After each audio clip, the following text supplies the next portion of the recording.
Iniciando mais um resumão de sexta, eu sou Cris Almeida, assessor de investimentos, e estou aqui toda sexta-feira para tratarmos de assuntos que fazem diferença no seu bolso.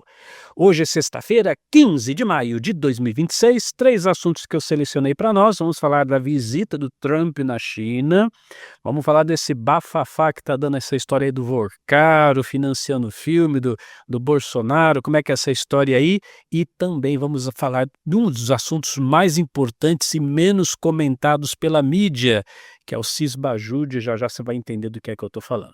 Vamos começar com a viagem do Trump. Trump foi lá visitar o Xi Jinping desde 2017, hein, pessoal? Nenhum presidente americano pisava na China, a última vez foi o próprio Trump, e a coisa está muito recente ainda, tem muita notícia que ainda vai aparecer. É um embate, né? É uma negociação.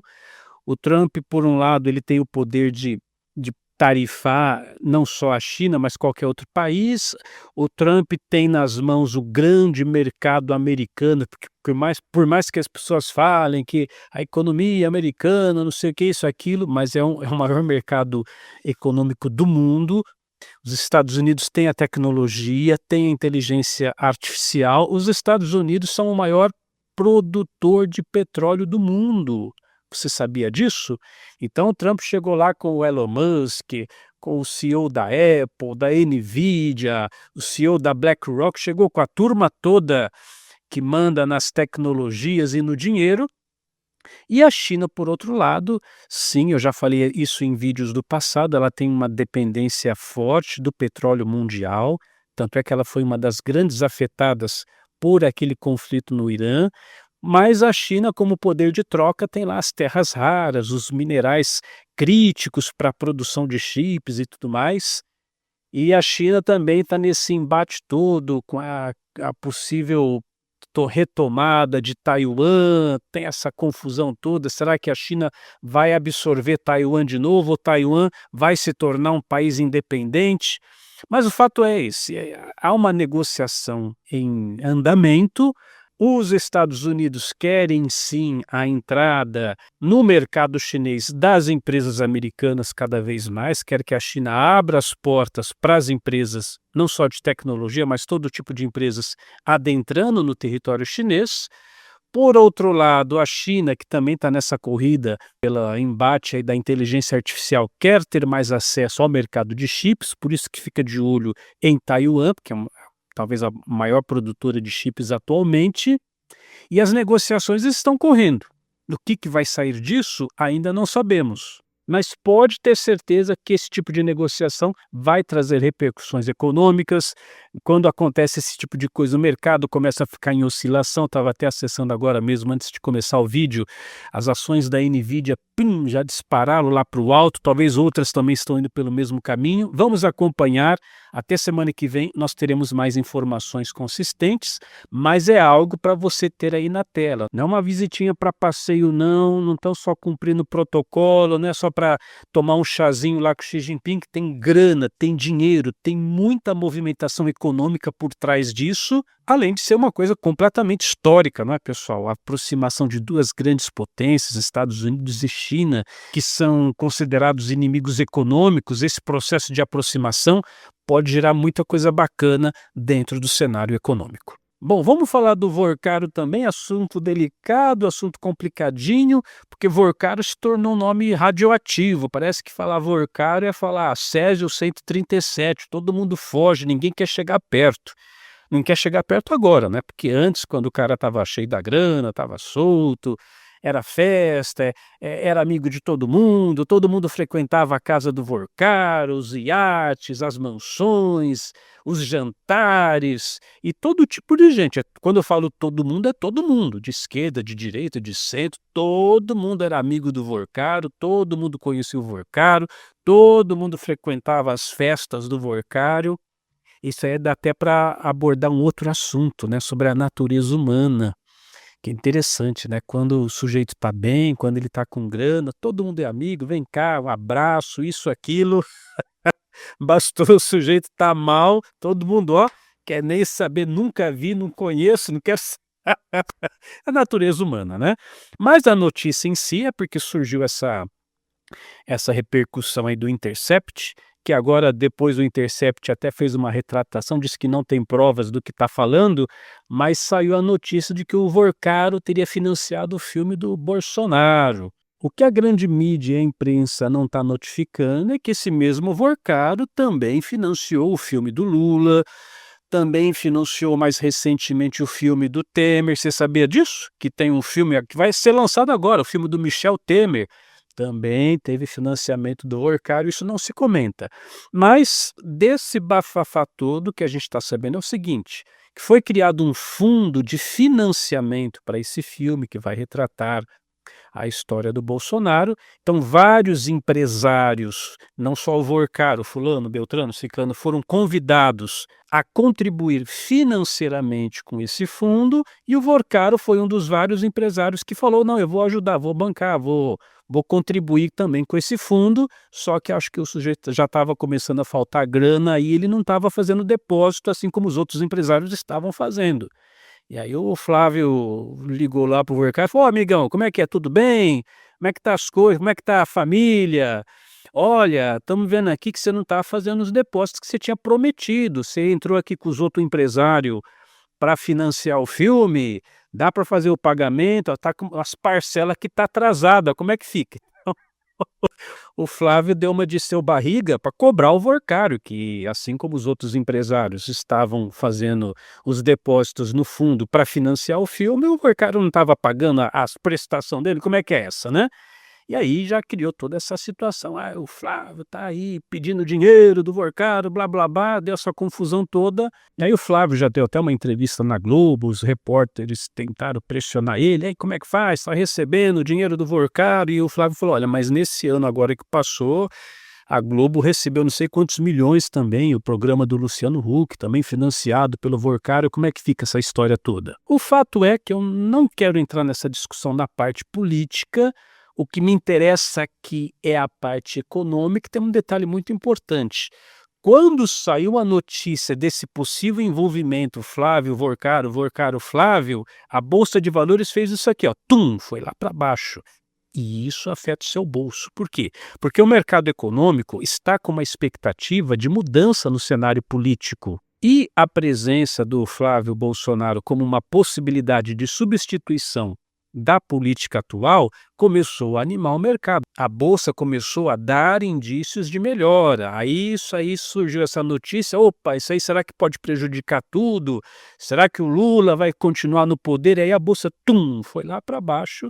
Mas depois o Flávio já se posicionou, inclusive deu uma entrevista na própria Rede Globo, explicou a versão dele, as coisas começaram a ficar mais claras, e aí o mercado voltou a se estabilizar. Mas isso é uma lição para nós, para vocês perceberem, né, como o mercado é volátil. Qualquer notícia assim pode, de uma hora para outra, o preço das ações está num nível, de repente, por uma notícia qualquer, pá, já tem uma oscilação, uma volatilidade.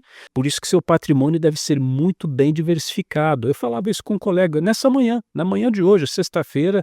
Estava conversando com um colega que entrou em contato comigo, ele está tentando fazer umas aplicações, e ele estava falando de aplicar em ações. Eu falei: "Olha, a sua carteira de investimento já tem uma volatilidade muito alta, vamos colocar um pouco em renda fixa, vamos colocar um pouco em pós-fixado para você ter uma estabilidade, exatamente para nos proteger disso." Então tenha lá a notícia do Trump, tenha notícias aqui no Brasil. A sua carteira de investimentos, ela tem que ter uma base segura, sim, não que você não possa aplicar em ações, em fundos imobiliários, em ativos mais voláteis, mas isso proporcionalmente a uma carteira já bem estruturada, que é capaz de suportar todo esse alto e baixo que dia após dia a gente vê no mercado financeiro. E é assim que você tem que construir a sua carteira de investimentos, ter uma base sólida, uma base mais estruturada, com uma renda fixa, com pós-fixados, com ativos que vão segurar a barra quando a volatilidade do mercado acontece. E sim, uma parte dos meus investimentos, aí eu posso até arriscar em ativos mais voláteis, como ações e outras coisas parecidas. Então é muito importante que você, investidor, investidora, tenha esse contato direto com o seu assessor de investimentos para perguntar para ele: "Olha, a minha carteira está protegida? quando tem volatilidade no mercado, quando tem essas oscilações, esses altos e baixos, eu tenho uma estrutura sólida que consegue, como diz o outro, segurar o rojão, é nisso que você tem que se preocupar. E se tiver alguma dúvida relacionada a isso, pode falar diretamente comigo também, eu vou procurar te assessorar da melhor maneira possível. Mas vamos falar do Sisbajude, que é o sistema que tem essa integração bancária, judicial e como é que isso afeta no seu bolso. Veja, pessoal, vamos ter um papo reto aqui, como dizem os jovens. Eu também trabalho num banco, eu estou vinculado ao Banco XP, e eu preciso te dizer uma coisa muito séria que você talvez não vá gostar. O banco não é seu amigo, viu? O banco não é seu amigo. Eu já expliquei na semana passada, aquele programa lá o do Desenrola, Desenrola 2 do governo, é um desenrola para os bancos. Eu expliquei o seguinte: se você tem dívida com imóveis, dívida com veículos ou consignados do aposentado, isso não entra no Desenrola, porque já está protegido. O Desenrola é para aquelas outras dívidas que o banco não tinha garantia nenhuma, agora começa a ter garantia também.